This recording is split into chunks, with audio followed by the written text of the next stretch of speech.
Aloha everyone. As you know, this is a time when I will be presenting with Mo self check-ins. And we also just finished wrapping up the series in my feelings. However, I am still in my feelings and I still want to do a check-in. So we're gonna combine them and we're just gonna give In My Feelings a new flavor moving forward, as well as a self check-in because I want to talk to you guys. And I kind of want to talk through some of the conversations that I've had with myself. And I want to start by saying I was excited when I realized that my conversations were no longer self-abusive.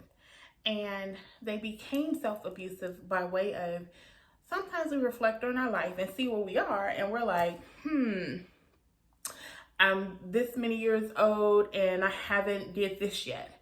I'm this many years old and I still have to, or why haven't I by now, or these different things. And while there's nothing wrong with those questions, if you choose to ask yourself those questions, what happens sometimes is during that reflective mode, we start to beat ourselves up about why we haven't, or what's wrong with me that I haven't accomplished these things.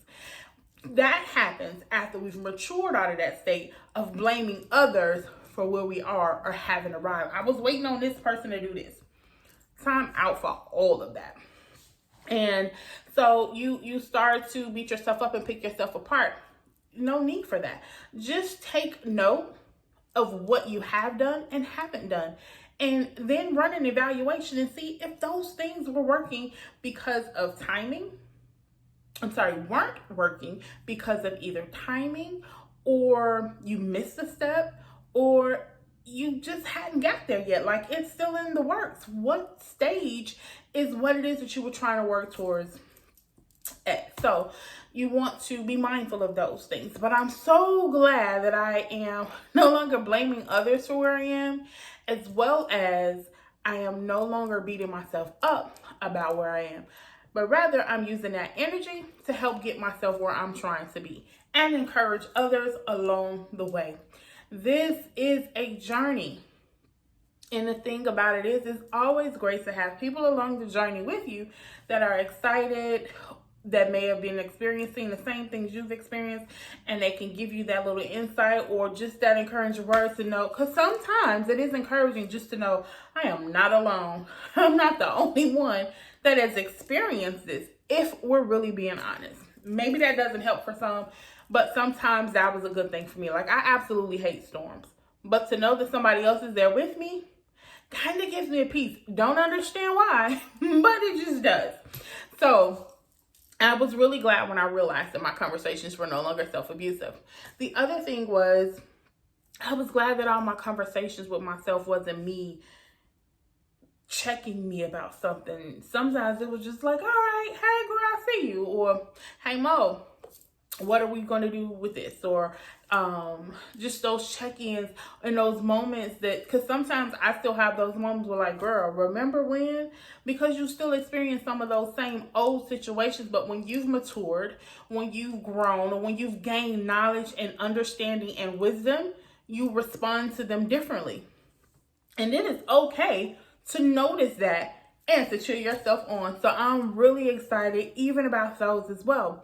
And I don't beat myself up when situations happen that hurt or make me angry. The Bible doesn't tell us that we can't get angry. It just says be slow to anger. And who is actually measuring what slow is? So I don't beat myself up about those either, because what it does is it's identifying for me, something just happened that I don't like and I don't want to experience this again.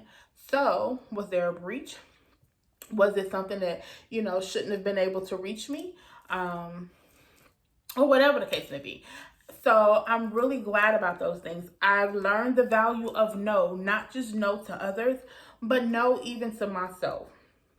Trying to be healthier, trying to shed weight, I have to tell myself, no, Mo, you don't need that. I know it would be good. I know it's tasty. You know exactly how it's going to taste and all of that, but you do not need it.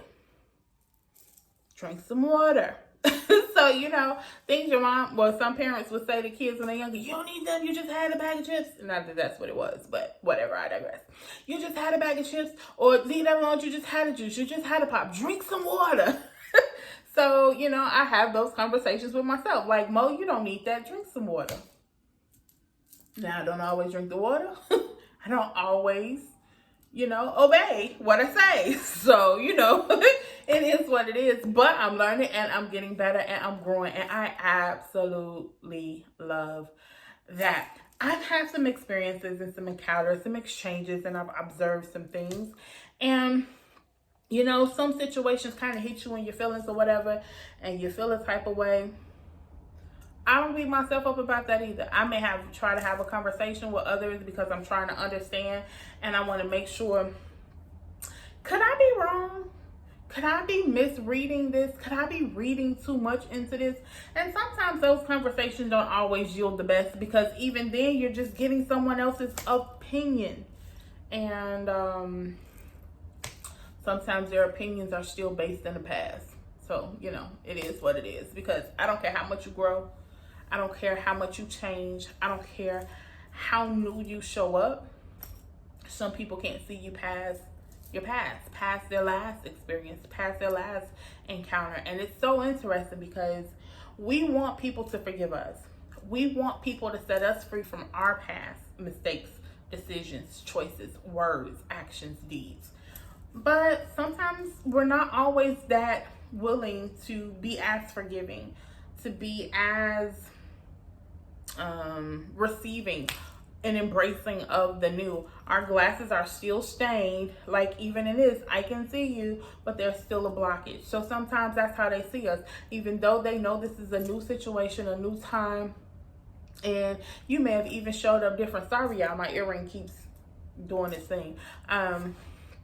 But they still see you, still viewed through past experiences. And we'll say that I am not the summation of my past decisions and choices, or whatever the case may be, but we will hold others hostage to that. What is that about? We can change and things like that, but if you did this, it's just unforgivable. I don't care what you do or how you come back. I'm never gonna let you live past that. Well, guess what? That's on them.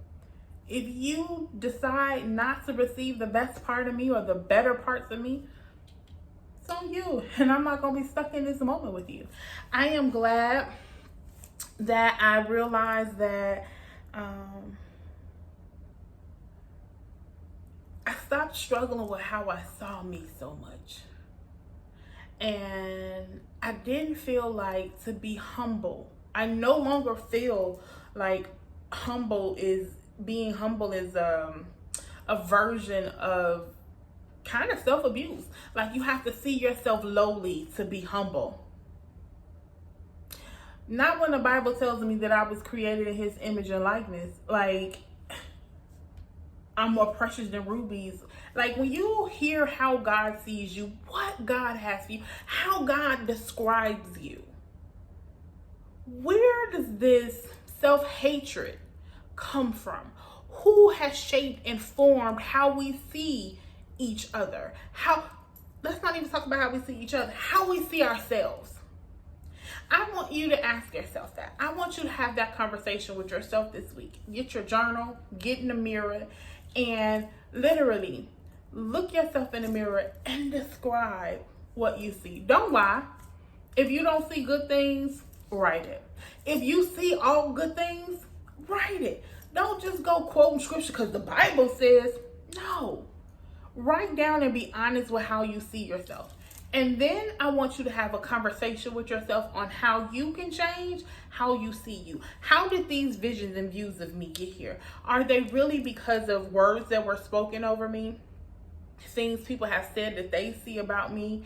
I always laugh when I hear people, not always, well, I do, whatever. When people will describe you and how they see you. And when it's something beautiful, it's like, what were you looking at? what page of my life were you reading so that I can get to it? I don't always see the things that other people see when they see me. And then probably because I've on some level begin to see me through the eyes of others who didn't really like me.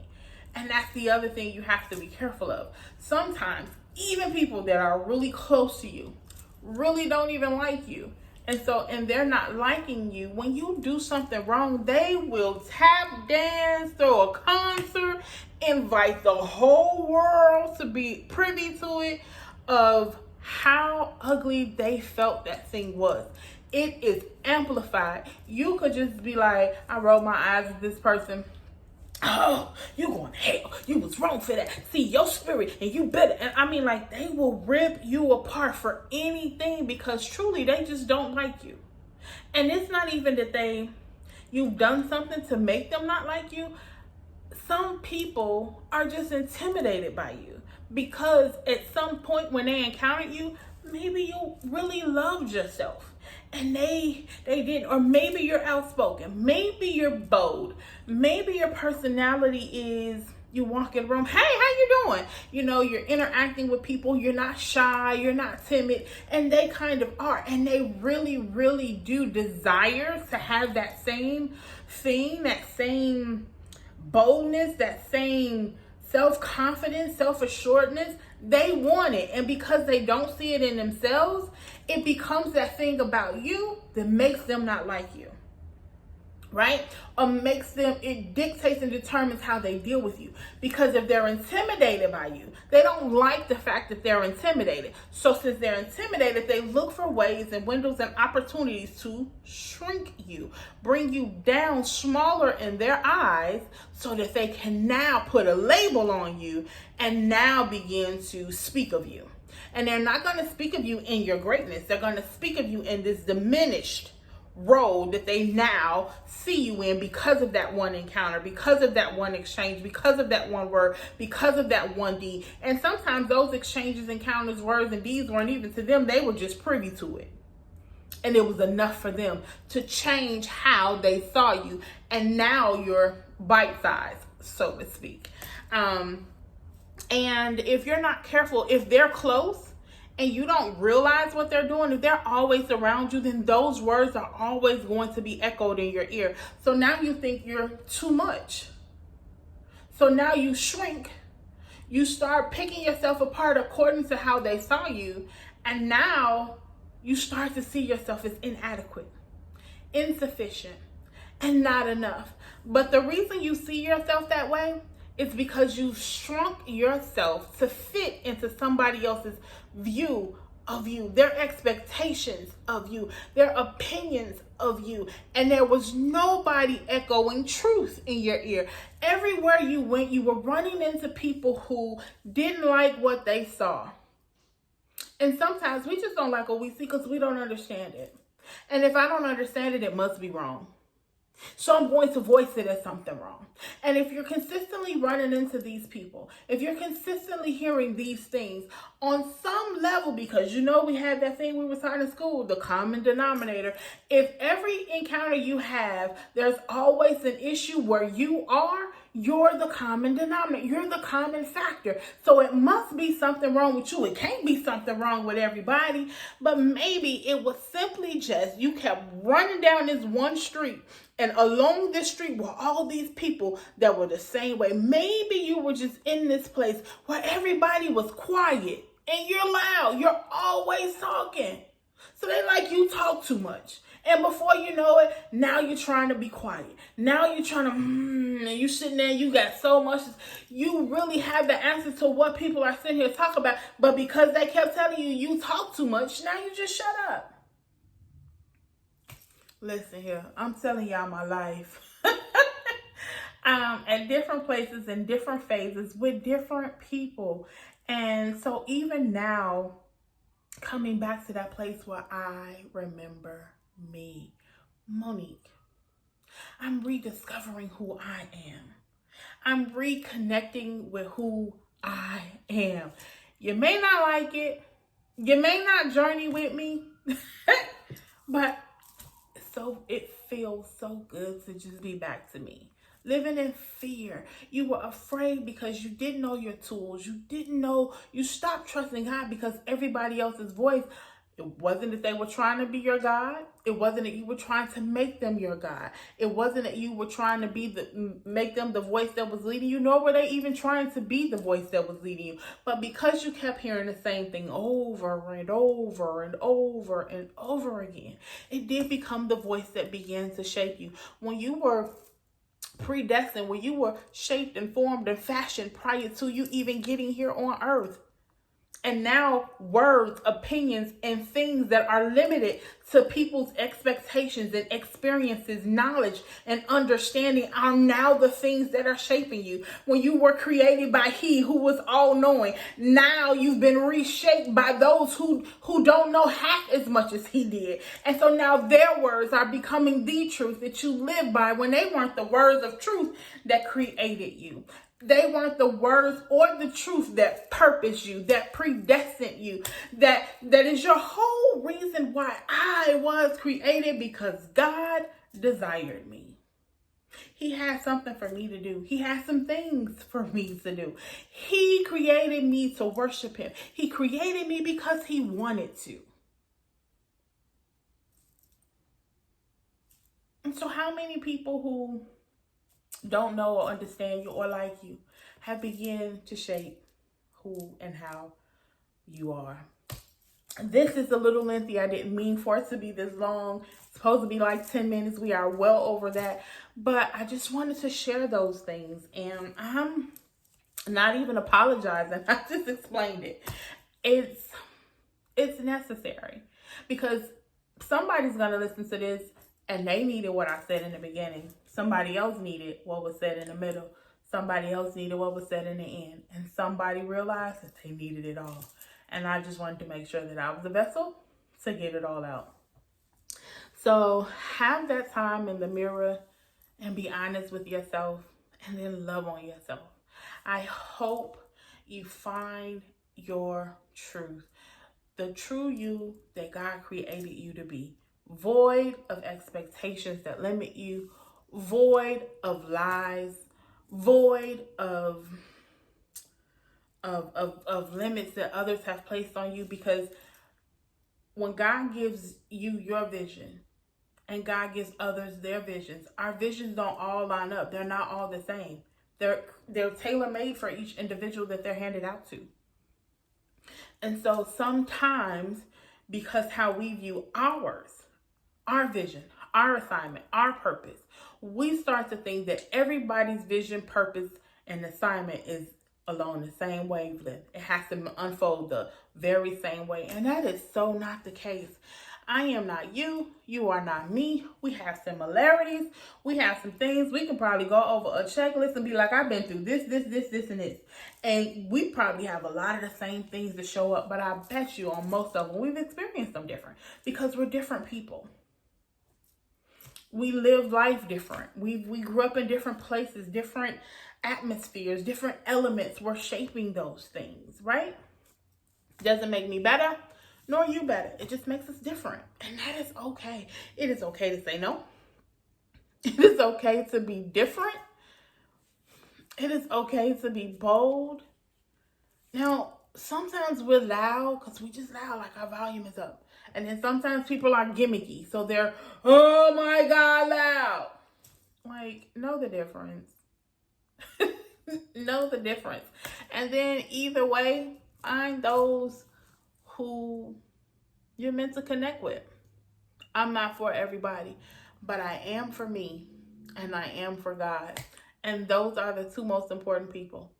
Everybody else is a bonus, like this huge bonus. I get to love more people than I even know exist, and they get the opportunity to love me or not.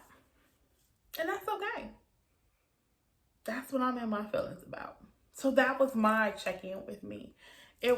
I'm glad to see that our conversations have evolved. I'm glad to see that the eyes I use to view life are changing while some still remain the same. I am glad that I'm still here to have new experiences because And it was a couple of times suicide was my portion for me. There were times I remember praying and asking God, like, whatever you do, I don't want to wake up in the morning.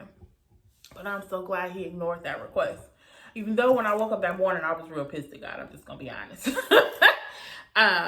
But I'm really glad that he knew beyond my pain. He knew beyond those moments. So it was amazing. There are still petty things in the world, petty things in the body of Christ. And I believe God is addressing them. And I turned in my petty card because, baby, I was queen of petty. Do you hear what I am saying for you? Oh, my goodness. But this has just been an amazing time. It's been an amazing journey. And I love me. I love remembering me. I love this journey. I love where we're headed. There's some things that I still desire that haven't taken place. I realized at some point I had kind of gave up on it. But it's okay for me to live my life beyond the permission of others. As long as God has given me the will to do it and I'm not doing anything to hurt or harm Monique or anyone else for that matter, I'm good with it. I am loving it. So that is it for me today, unless something else is laid on my heart, and I will definitely pop on and share that too. And you'll get it when you get it. And I just want to say thank you for those who take the time out and check in with me. Feel free to chat back with me. You can send me an email at mzmoministry@gmail.com, and that is M-Z as in zebra, M-O-M-I-N-I, S as in Sam, T as in Tom, RY@gmail.com. Now, when I learn how to do edits, I'm just going to be able to pop that right along the screen here. But because I can't yet, it's not there. So again, it's Ms. M-Z, M-O, ministry@gmail.com. Feel free to email me. Send me your feedback, comment. Don't forget to go to my YouTube channel. Hopefully you're there actually watching this video. Subscribe and turn on your notifications. This way you won't miss a thing, because everything, as I have been telling you before, will not always be on all social sites. So to stay connected and not miss a thing, be sure to go to my YouTube channel, which is it's the YouTube. Like if you go to YouTube and you type in Prophet Monique Strong, it'll pop up. And instead, I think it's, I don't remember it, but it is on all of my social pages. So if you are seeing this on my website, on Instagram, Facebook, it is there. It is in my link. The link is in my bio. And I will see you there. I'll see you next time. Take care of yourself. Don't forget to take 10. That's 10 minutes a day where you're just working on you. You've given your mind permission to stop focusing on bills, things you have to get done, goals, building, staying woke, the kids, the spouse. You've given yourself 10 minutes for your brain to just be like, woosah, and take a break. So again, you're going to do your mirror check with your journal, as well as take 10 and drink plenty of water. Until next time, God bless you all. I love you so much. And as always, keep it kingdom. Bye.